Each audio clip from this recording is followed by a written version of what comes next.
This site has been closed to the public for 171 years. It's the best collection of Victorian industrial architecture on the continent. We have 13 acres here. Developer David Jackson and his partners are pretty hyped on their new project. And for good reason. This is no ordinary redevelopment. You see, their goal is to turn these historic buildings into a thriving urban center.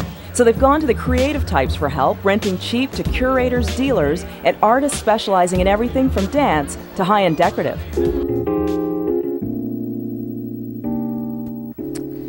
So this is Sandra Ainsley's gallery. You can see the approach here is not to sandblast the walls back to raw brick, but to leave as much of what was here originally.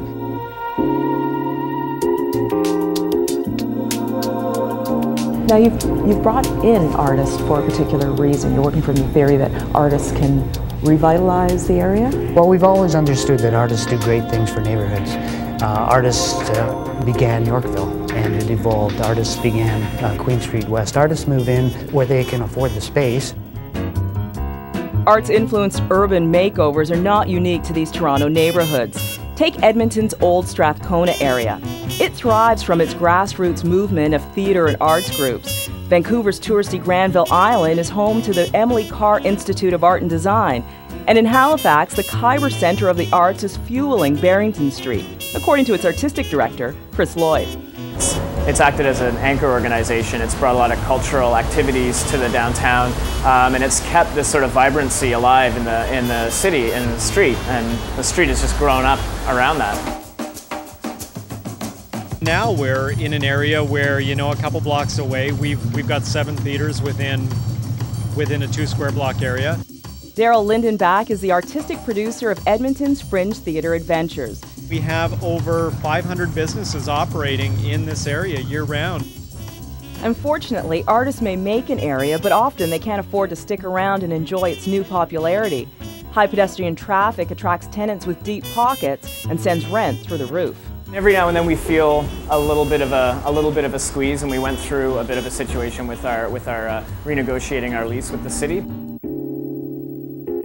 In this instance, we're trying to use the force of artists to create the neighborhood, but also making a commitment to keep artists on in the long term. What we've done is we've involved Artscape, which is a City of Toronto arts organization, and they will provide space to the artists at low rents.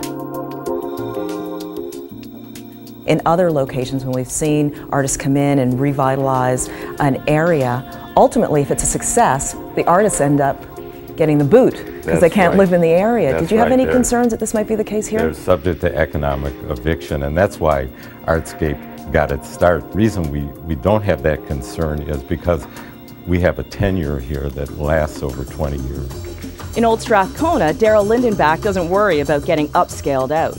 No, I don't think the art will ever be squeezed out by the business. I think the businesses recognize the value of the arts in the area. Business is definitely jumping on culture. Do you fear at all that the artists are being used? No, not at all. I mean, the artists, you know, the artists also need to get out there. They need to have their work shown. They need to be part of the community as well. It's a dilemma. Are artists being used? Maybe. Are the artists using the developers? Maybe. You know, maybe it's a mutual situation that will benefit them both. Professor and architect David Lieberman has been watching the redevelopment of the Distillery District with great interest and a little bit of caution. So you like this partnership between developers and artists? Partnership? You've been more generous than I would be. It's certainly worth the experiment. Ultimately, people want to be where people are, and they want to be where it's a relaxed and casual atmosphere. You come to Old Strathcona, there's no pretense. To me, it's rather, can you continue to infuse it with that artistic production and not just the selling of design or arts wares? And if it can become that, spaces for intimate encounter, the spaces for gathering, spaces of congregation, where sometimes the unexpected will occur. And that is the vitality of cities that perhaps we have lost in the way they've been built in recent years that can be recaptured.